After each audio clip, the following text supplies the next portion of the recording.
Halo guys, welcome back again to my channel bersama saya Hansen di sini, dan seperti biasanya setiap harinya saya akan buatkan video seputar cryptocurrency. So bagi teman-teman yang tertarik seputar cryptocurrency, boleh aja langsung bantu saya like dan juga subscribe. Jangan lupa juga untuk hidupkan lonceng notifikasinya supaya teman-teman gak ketinggalan update terbaru seputar cryptocurrency. Oke, pada hari ini guys, ini adalah pagi yang cukup cerah ya, karena kita melihat market crypto khususnya Bitcoin kembali mendapati rebound.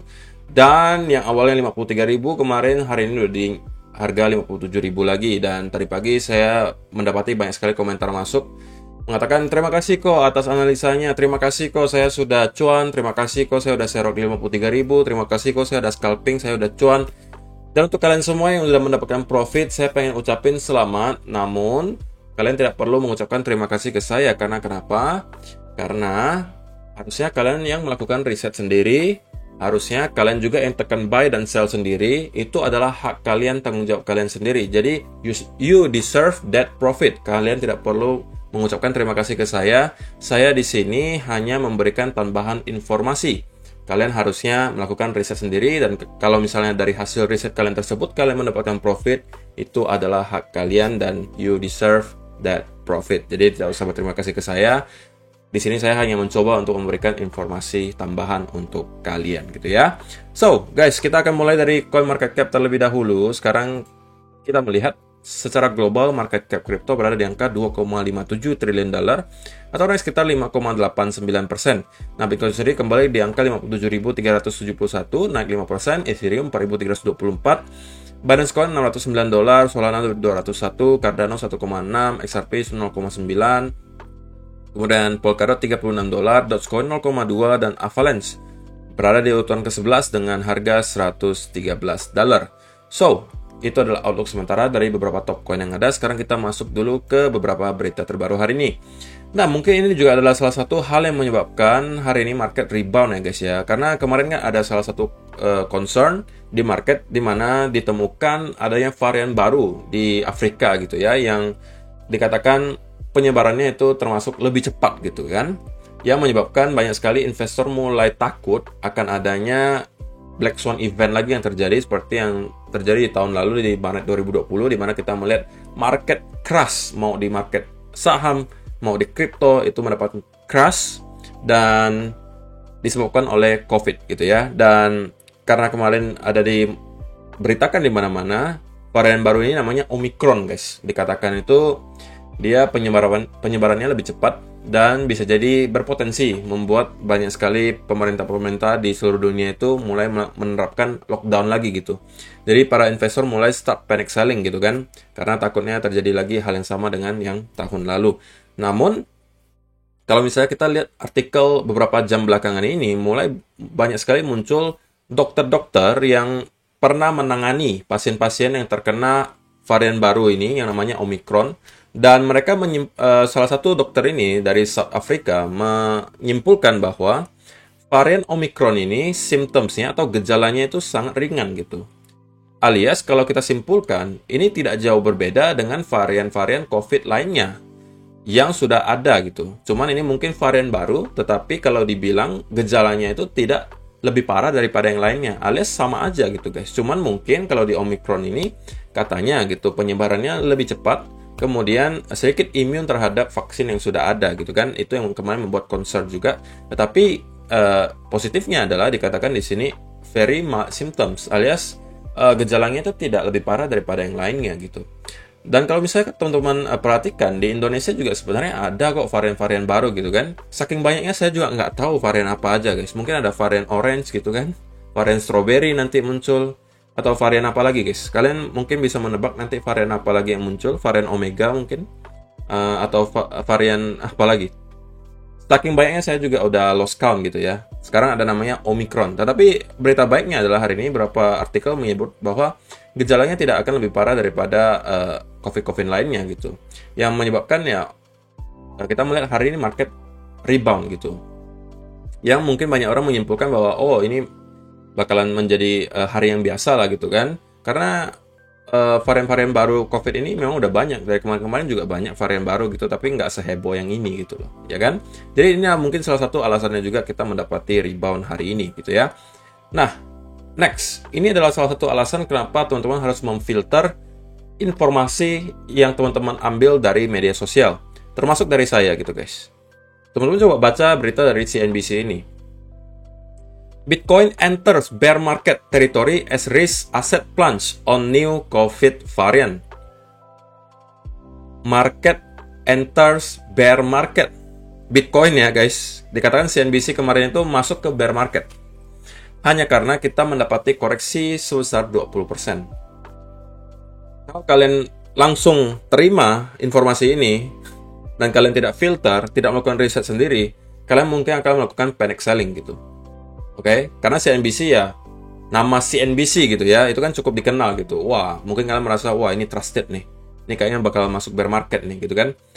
Kalau kalian sell waktu itu ya, kalian bakal sell mungkin di bottom gitu. Bottom dari koreksi kali ini. Ya kan? Jadi inilah kenapa kalau kalian membaca berita apapun di media sosial atau mendengar analisa dari siapapun, termasuk dari saya, lakukanlah riset sendiri gitu guys. Jangan sampai kalian telan mentah-mentah informasi dari kami. Karena bisa jadi analisa dari kami, info dari kami itu salah gitu guys. Dan uangnya uang kalian yang diinvestasikan gitu kan. Seperti yang sudah saya katakan, kami, saya, dan media-media seperti ini tidak akan bertanggung jawab apabila kalian kehilangan uang kalian gitu. Jadi yang bertanggung jawab terhadap uang kalian adalah kalian sendiri. Kalau seperti ini modelnya, kemungkinan banyak orang yang newbie bakalan kemakan gitu. Bitcoin enters bear market territory. Hanya karena koreksi 20%. Berarti kita bear market 2 kali dong guys. Karena September kemarin juga 20%, bahkan 3 kali tahun ini. Mei kita koreksi bahkan sampai 50%. Berarti kita bear market 3 kali dalam setahun. Masuk akal nggak kira-kira? Gitu kan? Nah, itu yang pengen saya pesan hari ini ya. Nah, kemudian kita mulai start ke beberapa data on-chain gitu ya. Per hari ini kita melihat ada sebuah data on-chain yang menurut saya cukup menarik gitu ya. Ini adalah short-term holder on-chain cost basis. Oke, dan setiap kali kita bisa melihat di sini dia membentuk semacam moving average lah gitu ya. Oke, dan kalau secara historis kita lihat dari 2017 sampai sekarang, memang garis ini cukup berguna gitu guys ya. Dimana ketika di bear market kemarin di tahun 2017, setiap kali kita menyentuh garis short term holder on chain cost basis ini, kita mendapati sebuah resistance gitu. Setiap kali kita melihat di sini, di sini, di sini, dan di sini. Ketika bull market, ini X sebagai support. Ketika bear market, ini X sebagai resistance gitu ya. Jadi supportnya di sini, ketika bull market di support di sini juga di support. Ketika nyentuh pokoknya di support, resistance, support, resistance. Di sini juga support terakhir kali kita bisa lihat. Dan terakhir kali juga hal yang sama terjadi ketika kita koreksi besar di bulan September, kita ke support di garis di sini. Kemudian hal yang sama juga terjadi sekarang. Apakah kita akan mengulang hal yang sama dengan beberapa kali terjadi sebelumnya, bahwa kita sudah mendekati atau bahkan sudah menyentuh garis moving average short term holder on chain cost basis ini, dan kita akan tersupport dari sini dan akan mendapati reversal. Ya mudah-mudahan hal tersebut yang akan terjadi dan kita akan segera mendapati reversal gitu ya, mudah-mudahan. Nah, ini juga data-data dari Glassnode ya yang menurut saya cukup menarik juga untuk kalian tahu gitu. It may be a surprise that this correction is actually the least severe in 2021, measured in terms of drawdown from all-time high. Jadi kalau misalnya kalian perhatikan koreksi kali ini, sebenarnya dikatakan di sini bukan merupakan koreksi yang terparah yang pernah ada di tahun 2021. Karena kalau misalnya teman perhatikan, dari awal tahun ini sampai sekarang, kita beberapa kali mendapati koreksi 2 digit gitu. Januari kita minus 29,4%, Februari minus 24%, April minus 26%, Mei sampai Juli minus 54%, September minus 37%, November minus 21%. Berarti ini tadi asumsi saya salah guys. Berarti kalau misalnya sesuai dengan asumsi dari CNBC ini, kalau misalnya kita koreksi 20% masuk bear market, berarti tahun ini kita udah masuk bear market berapa kali guys? 1, 2, 3, 4, 5, 6 kali masuk bear market. Bahkan yang kali ini bear marketnya yang paling rendah gitu, cuma 21%. Yang lainnya 37, 54, 26, 24, dan 29% gitu. Ya, jadi sebenarnya ini bukan hal baru gitu. koreksi kali ini juga ya mirip-mirip aja guys sebenarnya dengan koreksi-koreksi lainnya seperti yang udah disampaikan kemarin. Sebenarnya polanya juga mirip gitu guys. Kita mendapati sebuah koreksi besar, kemudian tiba-tiba didatangkanlah berita-berita macam-macam gitu ya. Kalau misalnya di September, berita soal China, nge-ban Bitcoin dan kripto secara keseluruhan. Kalau di Mei dikasih lagi berita GBTC unlock gitu kan. Nah kalau kali ini beritanya adalah varian baru COVID, ya kan. Nah yang membuat market kembali was-was gitu untuk masuk. Tetapi yang di belakang yang pause-pause ketawa-ketawa aja gitu kan, tinggal serok. Dan kali ini kita mendapatkan juga udah rebound lagi dari 53 sampai ke 57 ribu.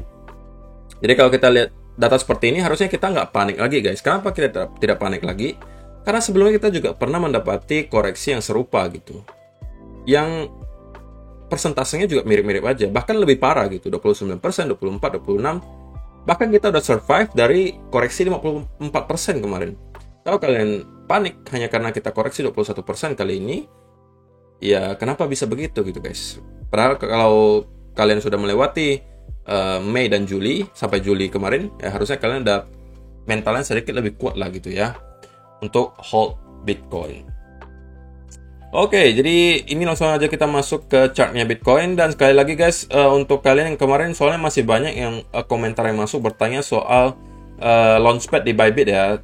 Karena ada token baru yang bakal launching di Bybit itu namanya SES. Dan bagi kalian yang belum mendaftar akun Bybit itu kalian nggak bisa ikutan. Karena masih banyak yang bertanya gimana cara ikutnya kok. Kalian pertama harus mempunyai akun Bybit, oke? Kalian tinggal klik saja link yang sudah saya sediakan di kolom description di bawah. Klik linknya, kalian daftar di Bybit. Kemudian kalian kalau misalnya mau dapat bonus tambahan, kalian tinggal deposit minimal $50, kalian akan dapat trading bonus. Kemudian kalau misalnya kalian mau ikuti launchpad-nya, itu kalian minimal mempunyai 50 token BitDAO, nanti akan ada fase snapshot-nya. Kemudian kalau rata-rata kalian minimal mempunyai 50 token BitDAO, kalian akan mendapatkan alokasi token SES. Yang biasanya kalau launchpad seperti itu naiknya ketika launching nanti minimal itu 500% gitu guys. Kalau terakhir kali token PTO itu bahkan sampai ribuan persen kemarin naiknya. Jadi kalau misalnya kalian pengen uang gratis ya silakan daftar saja di link yang sudah saya sediakan di bawah. Dan saya masih banyak cek bahwa masih banyak dari kalian yang udah daftar tapi nggak deposit gitu guys. Sayang banget. Karena kalau kalian daftar nggak deposit, kalian nggak dapat bonus pertama, kedua kalian nggak bisa ikutan launchpad gitu. Jadi ya coba dipertimbangkan aja, oke? So, kita langsung masuk aja ke chartnya Bitcoin gitu ya. Nah, kalau misalnya teman-teman perhatikan, ya kita sekarang juga bisa dikatakan membentuk semacam potensial falling wedge gitu ya. Hal yang sama juga terjadi di sini. Ya di sini juga kalian bisa mengatakan hal yang sama gitu ya. Walaupun di sini lebih datar gitu, di sini juga sama, di sini lebih curam lah daripada yang ini gitu ya. Nah, kalau misalnya kalian di daily chart, ini mungkin teman-teman udah bosen dengarnya ya. Ini udah dari kemarin saya sampaikan gitu. Bahwa indikator histogram MACD itu udah mulai sloping up. Yang alias, kita udah mendapati momentum bearish itu start mulai berkurang gitu. Dalam artian, kalau misalnya kita melihat momentum bearish itu berkurang, bukan artinya kita langsung akan mendapati reversal ya guys ya. Biasanya kalau kita mendapati momentum bearish ini sudah mulai berkurang, at least kita akan mendapati retracement sedikit ke atas. Kalaupun bukan reversal, kita mungkin akan mendapati retracement ke atas sebelum kita melanjutkan lagi ke bawah gitu ya. Nah, itu adalah fungsi kita melihat histogram seperti ini gitu. Nah, juga banyak orang sekarang mengatakan kita sudah break out dari trendline RSI di sini. Yang kemarin menahan Bitcoin cukup lama ya di sini ya. Yang kemarin hampir di breakout namun tidak berhasil gitu ya di sini. Hampir breakout kemarin namun tidak berhasil dan kita kembali down, namun pada akhirnya kita sekarang udah mampu breakout. Nah, apakah kita kali ini juga akan mengulang hal yang sama dengan terjadi di bulan September di mana kita mendapati adanya trendline juga di sini. Oke. Trendline di sini, kemudian ketika kita breakout kita tidak pernah lagi melihat RSI ini menyentuh lagi trendline di sini dan terus menerus naik. Nah, kalau hal yang sama akan terulang, maka harusnya dalam waktu beberapa hari ke depan kita akan melihat Bitcoin terus mendapati rally gitu ya. Kalau itu terulang, tentunya tidak harus gitu guys ya. Kalau ini kan baru asumsi gitu guys. Nah, kalau kita perhatikan secara short term gitu di 4 hour chart Ini kita melihat ada semacam impulsive move yang datang di sini. Yang dari kemarin saya katakan ini adalah salah satu hal yang kita tunggu gitu. Untuk bisa mengatakan bahwa probabilitas kita sudah menyelesaikan koreksi kali ini sudah akan lebih besar gitu. Kata kuncinya probabilitas ya guys ya. Saya tidak mengatakan kalau ada impulsive move seperti ini pasti kita akan mendapati reversal. Tidak bisa. Kalau misalnya kita mendapatkan impulsive move seperti ini, maka probabilitas bahwa kita sudah menyelesaikan koreksi kali ini sudah lebih besar. Nah, step berikutnya apa yang harus dilakukan Bitcoin supaya probabilitasnya lebih besar lagi? Nah, menurut saya adalah pertama, kita harus mendapati breakout dari trendline di sini. Oke. Sekaligus breakout dari angka 60.000 di sini. Dan kita harus mampu stay above angka tersebut. Oke, di sini. Karena pertama ini adalah trend line yang sudah membentuk. Pertama, yang harusnya menjadi resistance. Kalau kita break, harusnya akan menjadi support. Kedua, ini adalah area lower high sebelumnya. Oke, kalau kita break out dari sini, maka kita akan break structure bearish ini yang kita dari kemarin print lower low, lower high, lower low, lower high, lower low, ya kan? Kalau kita mampu break dari sini, kita akan break out dari structure bearish dan harusnya kita akan on the way membentuk higher high ataupun higher low. Kemudian alasan berikutnya adalah area 58 sampai 60.000 ini adalah sebelumnya area cluster of support and resistance.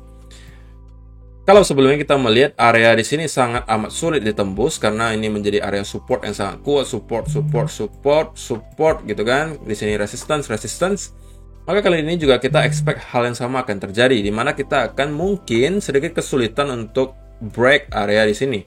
Tetapi ketika kita udah break dari area di sini, berarti kita udah mendapati 3 hal atau indikasi bahwa kita udah menyelesaikan koreksi kali ini. Pertama, kita break out dari trend line di sini.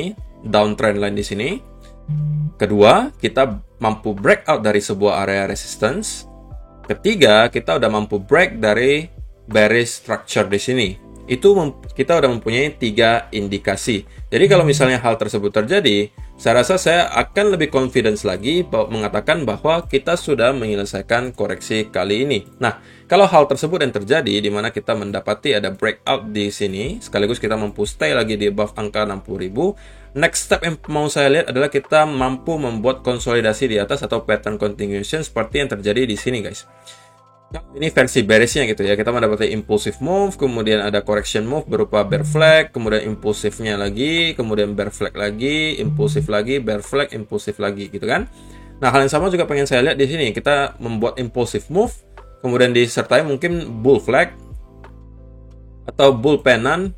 Apapun itu yang menunjukkan bahwa kita mampu stay di atas angka 60.000 dan akan melanjutkan kenaikan ke atas. Maka kalau itu yang terjadi, saya kemungkinan akan expect kita at least bisa nyampe lagi ke angka 63 atau 64.000. Yang kalau misalnya teman-teman andalkan Fibonacci retracement di sini, oke, maka area 0,618 atau golden pocketnya akan berada di area 63.000. Nah, kalau misalnya kita udah lewat dari sini, maka tangga berikutnya itu ada di sekitaran sini. Oke, kalau kita udah mampu juga melewati angka 63 dan 64, saya rasa kemungkinan kita sudah menyelesaikan koreksi kali ini juga udah semakin besar lagi. Jadi ini ada tahapnya gitu guys ya.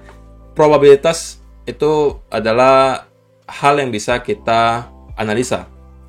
Saya sebagai technical analyst bisa menganalisa dan melihat probabilitasnya, tetapi bukan memberikan kepastian gitu guys. Nah guys, makanya saya bilang fungsinya technical analysis itu hanya untuk mengatakan apabila yang terjadi A, maka kemungkinan besar terjadi B.